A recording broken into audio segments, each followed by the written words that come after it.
Affect ചെയ്യുന്നതാണ്. ആ pest pink ബാൾവേം ആണ്. പിന്നെ ആ കണ്ടക്സ്റ്റ്, ആ സാഹചര്യം, ആ എൻവറോൺമെന്റ്, അത് on the crops in the field ആണ്. നമ്മളിവിടെ അതിന് സൊല്യൂഷൻ പറഞ്ഞു. Solution to create an AI-enabled app that aids farmers in determining the correct amount of pesticide, know the right time to spray pesticides, increase production, increase in the profit share of farmers. അപ്പോ ഋതുലിന്റെ project ഇങ്ങനെ പറയാൻ പറ്റില്ലേ? അവിടെ എന്നുള്ളത് അവരുടെ travellers ആണ്.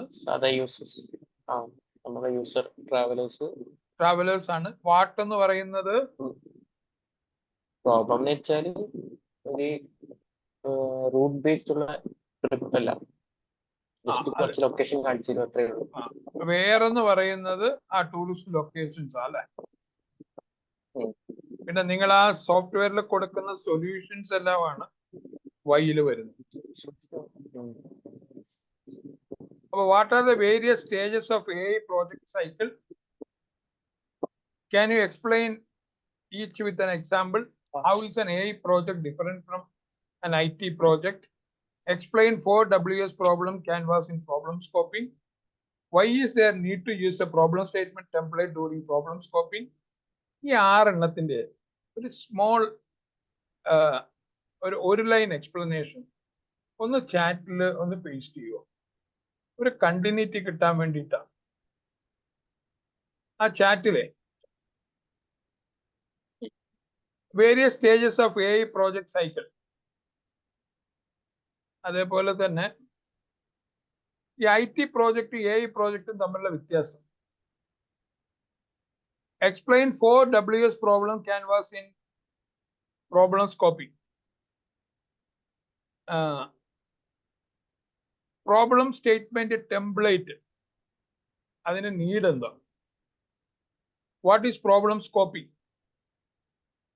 Who are the stakeholders in the problem scoping stage? ഒന്ന് answer ചെയ്യുക. ഓരോ സെന്റൻസ്, ഓരോ ചെറിയ സെന്റൻസ് മതി. നമുക്കൊരു കണ്ടിന്യൂറ്റി കിട്ടാൻ വേണ്ടിയിട്ടാണ്.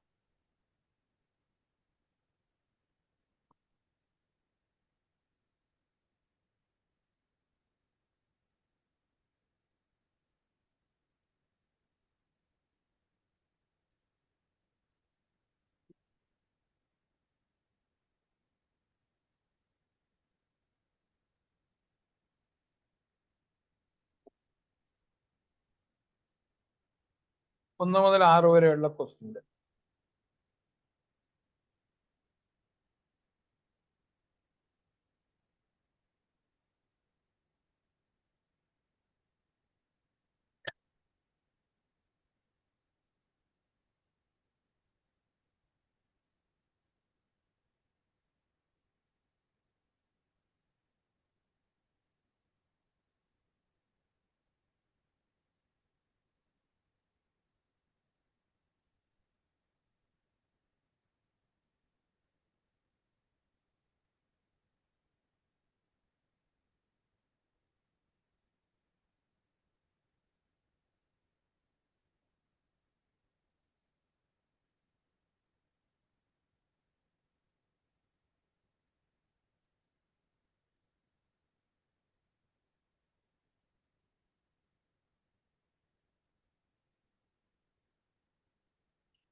ഓരോന്നോരോന്നായിട്ട് മതിയേ.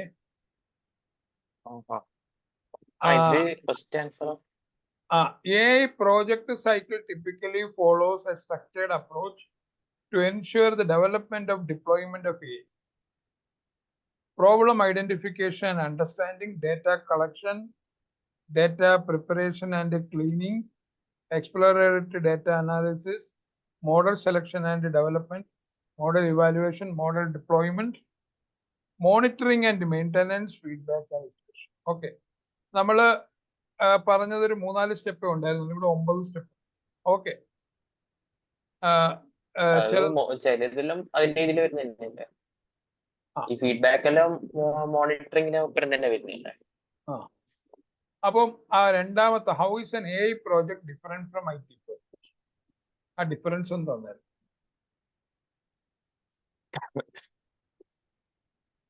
How is an AI project different from an IT project?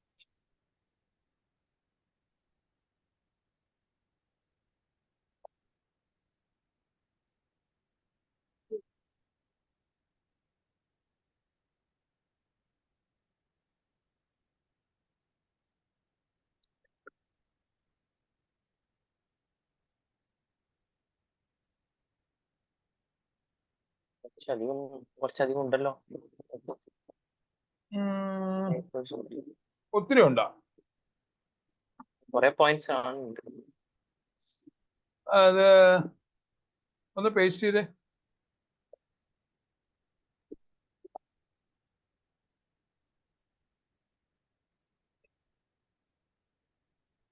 Paste ചെയ്തേ. അത്ര വരില്ല.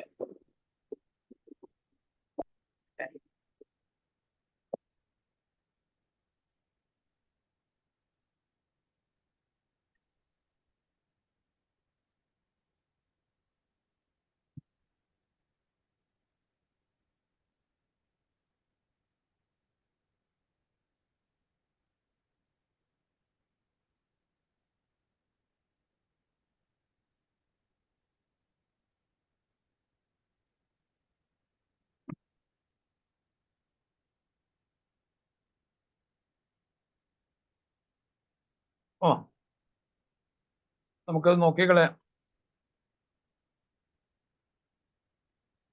AI project focus on creating intelligent system. അത് ലേൺ ചെയ്യും, അഡാപ്റ്റ് ചെയ്യും, അല്ലെ? അത് ആ സാഹചര്യത്തിനനുസരിച്ച് അത് മാറും, അഡാപ്റ്റ് ചെയ്യുക. Focus on implementing pre defined rules, work flow and process. ഇതാണ് IT പ്രോജക്റ്റിലുള്ളത്. പ്രീ ഡിഫൈൻഡ് റൂൾസ് ഉണ്ട്, വർക്ക് ഫ്ലോ ഉണ്ട്, process. AI project produce probabilistic outputs prediction classification. IT project deterministic output അല്ലെ? ഡിറ്റർമിനിസ്റ്റിക് ഔട്ട്പുട്ട് എന്ന് പറഞ്ഞാൽ നമുക്കറിയാം അത് ഇന്നതായിരിക്കും output, നമുക്ക് ഇന്നതായിരിക്കും output എന്ന് അറിയാം, അതുകൊണ്ടാണ് ഡിറ്റർമിനിസ്റ്റിക് പറയുന്നത്. AI project heavily relies on large data set for training, and IT project use structured data mainly for storage and retrieval. അതിനാണ് അത് അവിടെ ഉപയോഗിക്കുന്നത്. AI project experimentation and iterative improvements. IT project predefined requirement ആണ് ഉള്ളത്, predictable outcome ആ ഉള്ളത്. AI പ്രോജക്റ്റിലെ maintenance എന്ന് പറഞ്ഞാൽ ongoing retraining and monitoring for model drift ആണ്. IT പ്രോജക്റ്റിലെ മെയിൻ്റനൻസ് എന്ന് പറയുന്നത് ബഗ് ഫിക്സ് ചെയ്യുക, ചില ഫീച്ചേഴ്സ് എൻഹാൻസ് ചെയ്യുക എന്നുള്ളതാണ്. Deployment approach iterative and experimental ആണ്. Data preparation model follows traditional software development life cycle. IT പ്രോജക്റ്റിൽ skill requirement expertise in machine learning, data science, ഇവിടെ software development, networking and system design skills. Okay, മൂന്നാമത്തെ question. Explain 4WS problem canvas in problem scope.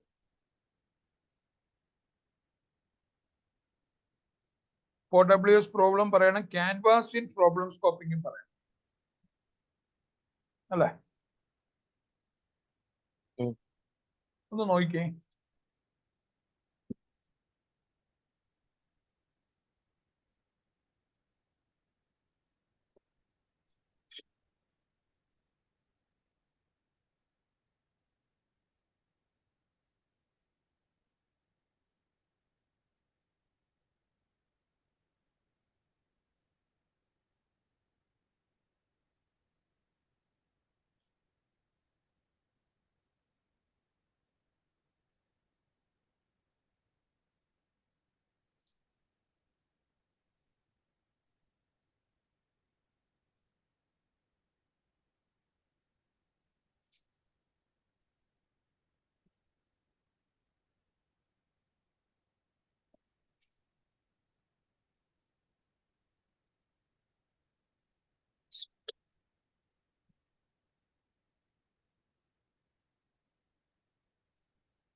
Sir,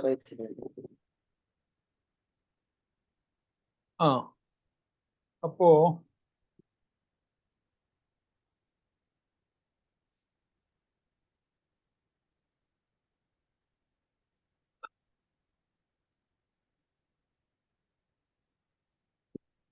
ആദ്യം who ആണല്ലേ, അതിന്റെ സ്റ്റേക്ക് holders who പറഞ്ഞു,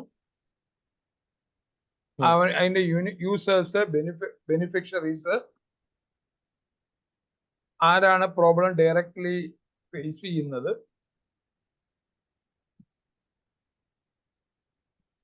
ആരാണ് data തരുന്നത്, data providers organization, അതിനെ indirectly affect ചെയ്യുന്നത് എംപ്ലോയീസ്, കസ്റ്റമേഴ്സ് ഓർ കമ്പനി. ഉദാഹരണത്തിന് AI based traffic monitoring system. Direct stakeholders commuters, traffic police. Commuters എന്ന് പറഞ്ഞാൽ ആരാന്നറിയോ?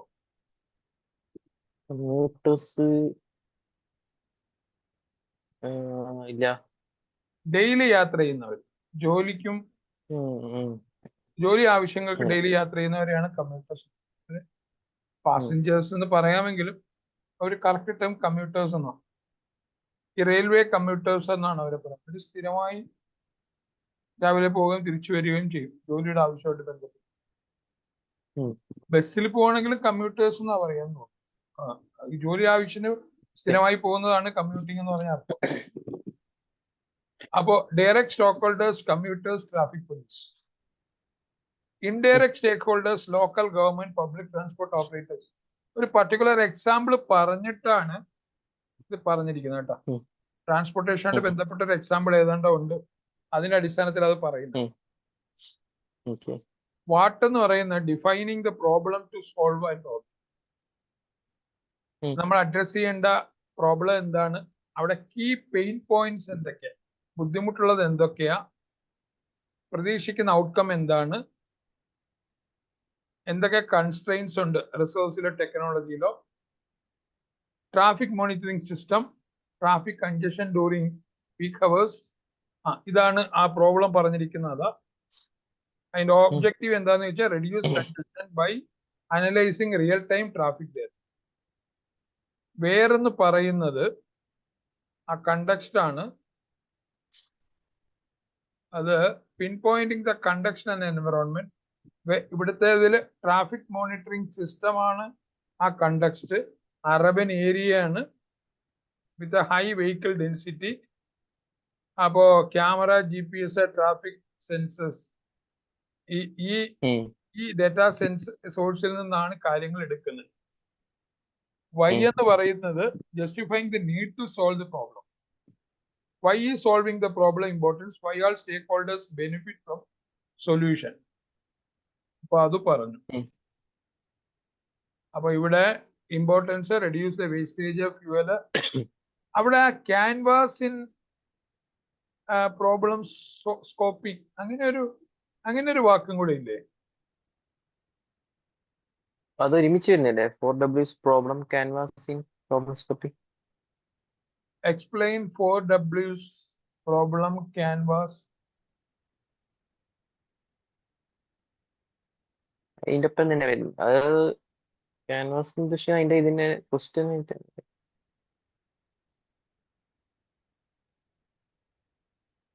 ഒരു മിനിറ്റ് നോക്കട്ടെ, അത് എന്താ ഒരു question.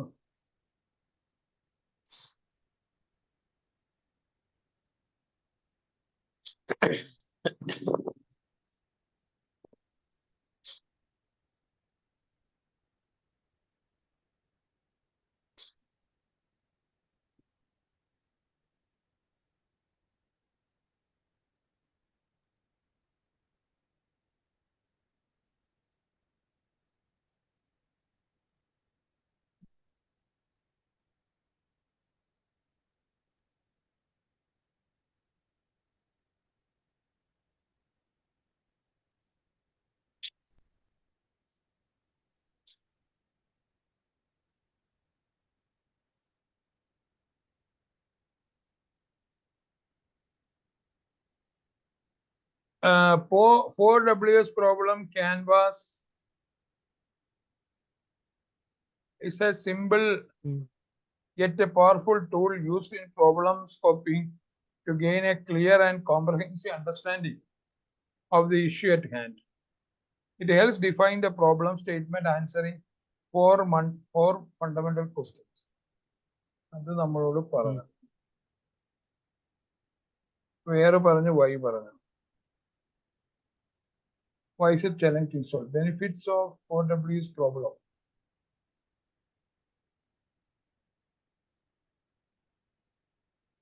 Ws problem canvas is a simple yet powerful tool used in problem solving. അതിനെയാണ് നമ്മൾ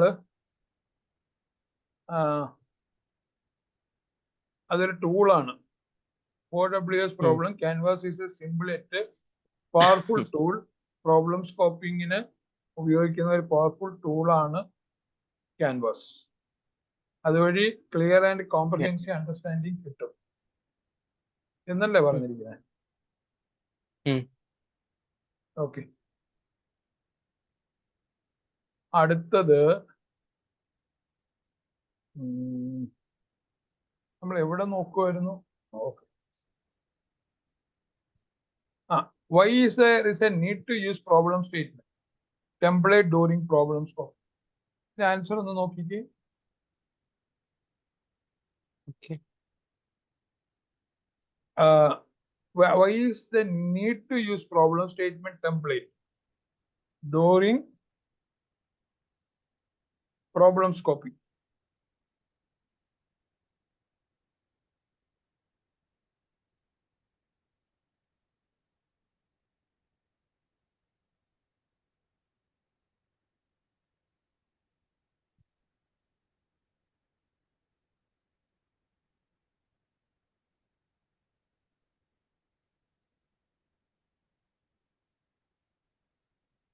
A problem statement template serves as a structured framework to guide the process. Clarity and focus തരുന്നത് concise expression, a common language, prioritization, decision making,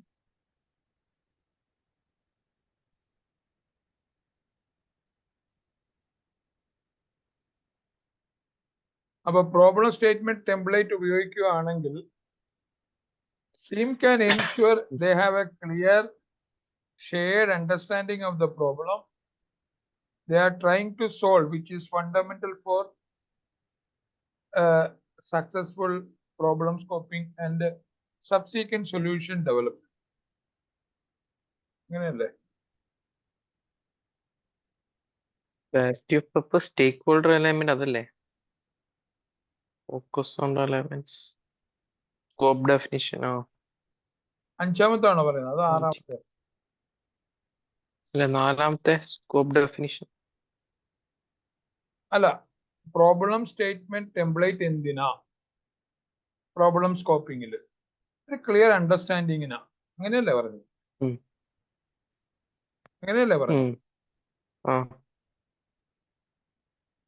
By using a problem statement template, teams can ensure they have a clear, shared understanding of the problem they are trying to solve, which is fundamental for successful problem solving, subsequent solution development.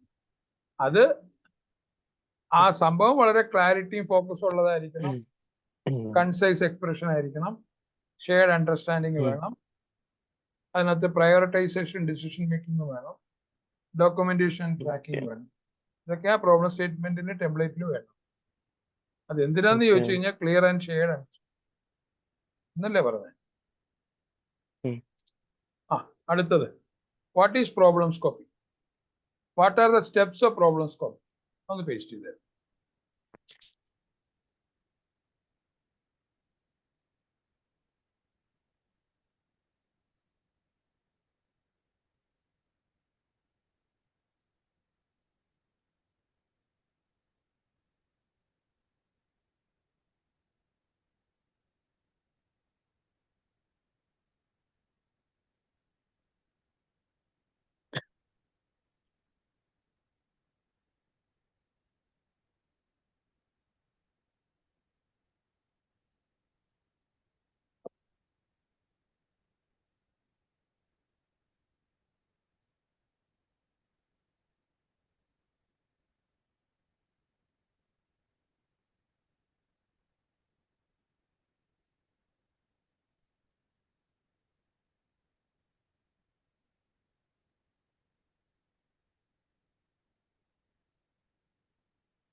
Hello.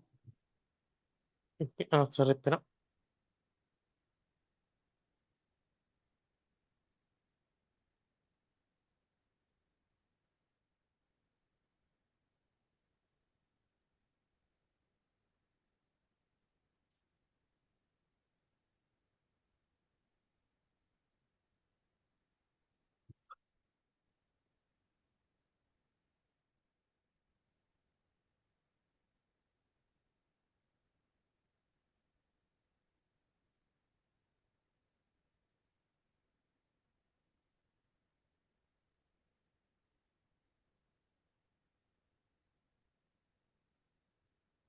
About process of defining, analyzing and narrowing down the scope of a problem to ensure clarity and alignment before starting a project. The critical first step on, especially in AI and data-driven projects, to ensure that resources and efforts are directed towards solving the right problem effectively. Clearly define the problem, understand the issue by gathering context and background information. Delivery delays are causing customer dissatisfaction. Understand stakeholders' goal, key actions. Analyze the current situation. Example, identify delivery routes. Check average. പിന്നെ സ്റ്റേക്ക് problem scoping നമുക്കറിയാലേ.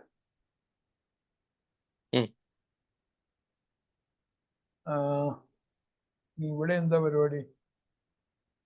ഇവിടെ data acquisition ആണ്. Students will learn how to acquire data from reliable and authentic sources and will understand how to analyze the data. അപ്പോ ഇവിടെ ഈ സ്റ്റേജില് സ്റ്റുഡൻസിന് മനസ്സിലാകും എവിടെ നിന്നാണ് ഡേറ്റ അക്വയർ ചെയ്യുന്നത്, ഡേറ്റയുടെ ഫീച്ചേഴ്സ്, പിന്നെ ചില സിസ്റ്റം മാപ്പിങ്ങും ഉണ്ടാവും. അവിടെ ലേണിംഗ് ഒബ്ജക്റ്റീവ് ആ പ്രോബ്ലമായിട്ട് ബന്ധപ്പെട്ട data. Draw system maps. Prerequisite basic computer literacy, computer concept, develop an understanding, a reliable and authentic data source system. In the previous module, we learned how to scope a problem, set a goal for the project. After setting the goal, we listed down all the necessary elements. This was done using 4Ws problem canvas. Who are the stakeholders? What do we know about them? What is the problem? How do you that it is the problem?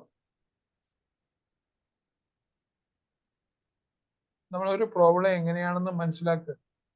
What is the context or situation of stakeholder? What would hold value for the stakeholders? To summarize, we then go for the problem statement. Okay, നമ്മൾ നേരത്തെ പറഞ്ഞത് തന്നെ വെച്ചിട്ട് fill ചെയ്യാൻ പറ്റും. ഇനി നമ്മൾ നോക്കുന്ന ഡേറ്റ അക്വിസിഷൻ ആണ്. project life cycle, we come across second element, data acquisition. The stage is about acquiring data for the project. ആദ്യം നമ്മൾ മനസ്സിലാക്കേണ്ട എന്താണ് data. Data can be a piece of information or facts and statistics collected together for reference or analysis. Whenever we want an AI project to able to predict an output, we need to train it first using data. For example, make an artificial intelligence system which can predict the salary of any employee based on his previous salaries. You would feed the data of his previous salaries into the machine. This is the data with which the machine can be trained. Now, once it is ready, it will predict his next salary efficiently. The previous salary data here is known as training data. Next a salary prediction data set is not as testing there. രണ്ട് ടെർമിനോളജിയും പറഞ്ഞു. For better efficiency of an AI project, the training data needs to be relevant and authentic. In the previous example, if the training data was not of the previous salaries but of his expenses, the machine would have predicted the next salary correctly since the whole training went wrong.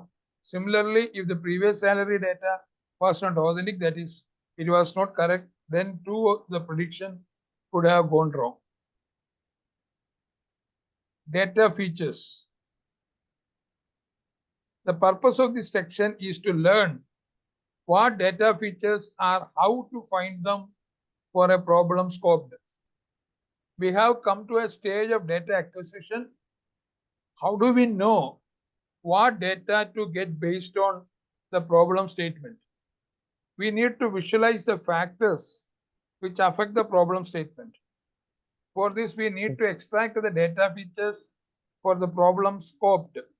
Now try to find out what are the parameters which affect your problem statement directly or indirectly and list them down. Data features refers to the type of data you want to collect. The purpose of section is to identify a reliable and authentic data source.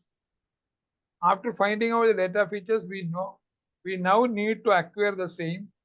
There exist various sources from which the data can be acquired. Do all the sources have authentic data? Therefore, data acquired should be authentic, reliable, and correct. Acquisition method shall be authentic so that our project does not create any sort of conflicts with anyone. After mentioning the data features, you get to know what sort of data is to be collected.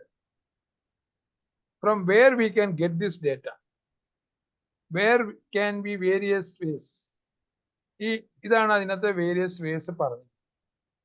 Web scrapping അറിയാമല്ലോ, ചില Python programmes എല്ലാം വെച്ചിട്ട് പല സൈറ്റിൽ നിന്നും, അത് public ഡൊമൈനിലുള്ള information ആയതുകൊണ്ട് അവിടുന്ന് എടുക്കുന്നത് ഒരു ലീഗൽ ഇഷ്യൂ ഉണ്ടാകില്ല എന്ന് എനിക്ക് തോന്നുന്നു. ഓക്കെ, ഇപ്പൊ ഫ്ലൈറ്റിന്റെ കുറെ വിവരങ്ങള്, അതിന്റെ പ്രൈസ്, ഷെഡ്യൂൾ, അങ്ങനെ കുറെ കാര്യങ്ങൾ ഒരു പബ്ലിക് ഡൊമൈനിൽ ഇട്ടിട്ടുണ്ട്. അത് നമ്മൾ സ്ക്രാപ്പ് ചെയ്തെടുത്തു പൈത്തൺ പ്രോഗ്രാം വെച്ചിട്ട്. അത് പബ്ലിക് ഡൊമൈനിൽ ഉള്ളതായതുകൊണ്ട് നമ്മുടെ പ്രൈവസി ഇഷ്യൂസ് ഒന്നും ഇല്ല അവിടെ. പബ്ലിക് ഡൊമൈനിൽ ഉള്ളത് എടുക്കുകയല്ലേ ചെയ്തേ. അപ്പം ആ സ്ക്രാപ്പിങ് ഇതിനകത്തൊരു ഇല്ലീഗൽ അവസ്ഥ ഇല്ല. ഓക്കെ, പബ്ലിക് ഡൊമൈനിലുള്ള ഡേറ്റ എടുക്കുന്നു എന്നുള്ളതേ ഉള്ളൂ. നമുക്ക് അപ്പോൾ സർവേയിൽ നിന്ന് നമുക്ക് കിട്ടും ഡേറ്റ, വെബ് സ്ക്രാപ്പ് ചെയ്തെടുക്കാം, സെൻസറുകളിൽ നിന്ന് കിട്ടും, ക്യാമറയിൽ നിന്ന് കിട്ടും, നമ്മളുടെ ചില ഒബ്സർവേഷനിൽ നിന്ന് കിട്ടും, പിന്നെ ആപ്ലിക്കേഷൻ പ്രോഗ്രാം API നിന്ന് കിട്ടും, അല്ലേ? ഇവിടെ നിന്നൊക്കെയാണ് നമുക്ക് ഡേറ്റ കിട്ടുന്നത്.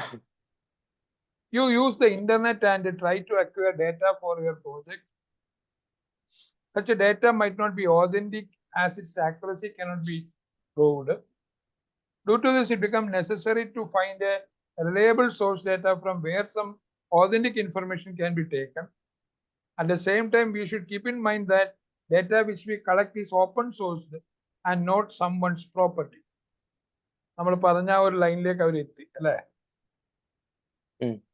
അതായത് someone's property, അങ്ങനെയാണ്, അത് പ്രൈവസിയാണ്. അതല്ല നമ്മൾ എടുക്കുന്നത്.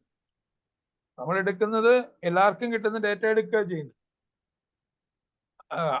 ചില ഹിഡൻ ആയിട്ടുള്ള ഡേറ്റ എടുത്തുകൊണ്ട് വരികയല്ല ചെയ്യുന്നത്. ഓക്കെ, അതാണ് we collect is open source and not someone's property. Extracting private data can be an offense. അതൊരു കുറ്റകൃത്യമാണ്. നമുക്ക് അങ്ങനെ എടുക്കാൻ പാടില്ല. എടുക്കാൻ പറ്റുമെങ്കിലും എടുക്കാൻ പാടില്ല, അത് നിയമവിരുദ്ധം. One of the most reliable and authentic source of information are the open source website hosted by the government. Government host ചെയ്യുന്ന ഓപ്പൺ സോഴ്സ് വെബ്സൈറ്റുകളിൽ നിന്ന് ആവശ്യത്തിനുള്ള ഇൻഫർമേഷനുകൾ എടുക്കാം, കുഴപ്പമില്ല. പബ്ലിക് ഡൊമൈനിലുള്ള ഇൻഫർമേഷൻ നമുക്ക് എടുക്കാം. These government portals have general information collected in a suitable format which can be downloaded and used. അപ്പൊ അതിനാണ് ആ ഡേറ്റ GOV ഇന്ന് ഇന്ത്യ GOV ഇതൊക്കെയാണ് ഓപ്പൺ സോഴ്സ് ഗവൺമെന്റ് പോർട്ടൽസ് ഉള്ളത്.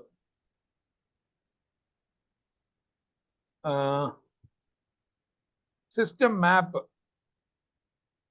For a class 40 students group activity, group of 4, material required, computers, chart paper, sketch even, quantity. Link to make system maps online using animated tools. The purpose of this section is to introduce concept system map in this element. Now that we have listed all the data features, let us look at the concept of system map. System maps help us to find a relationship between different elements of the problem. അവ പരസ്പര ബന്ധം മനസ്സിലാക്കാൻ ഉപയോഗിക്കാം. It helps us in strategizing the solution for achieving the goal of our project. Strategize ചെയ്യാം. Here is an example of a system very familiar to you, water cycle. The major element of the system are mentioned here. Take a look at these elements and try to understand